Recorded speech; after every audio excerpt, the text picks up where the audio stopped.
Hi friends, ఈరోజు చాలా టేస్టీగా ఉండే కొత్తిమీర రైస్ నా స్టైల్లో ఎలా తయారు చేసుకోవాలో చూద్దామండి. ఇలా చేసుకుంటే చాలా బాగుంటుంది. ఫస్ట్ నేను ఈ గ్లాస్తో రైస్ తీసుకున్నానండి.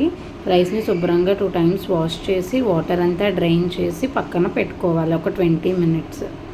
దీనికి కావాల్సినవి కొత్తిమీర, అల్లము, వెల్లుల్లిపాయలు, పొటాటోస్, క్యారెట్స్, ఆనియన్, పచ్చిమిర్చి, బఠానీ.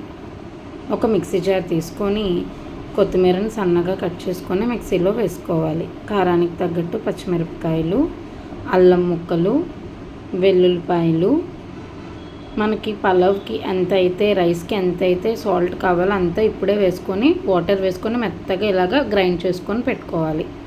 కుక్కర్ తీసుకొని ఆయిల్ వేసుకోవాలండి. కొంచెం అంతా నెయ్యి వేసుకోవాలి.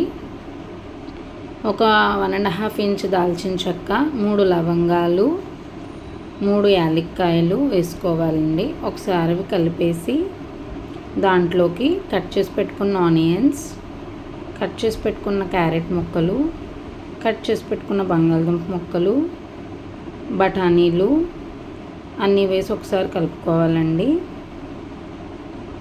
తర్వాత ఈ పేస్ట్ని యాడ్ చేసుకొని మీడియం ఫ్లేమ్లో ఒక 8 నిమిషాలు మధ్య మధ్యలో కలుపుకుంటూ మాడిపోకుండా కుక్ చేసుకోవాలి.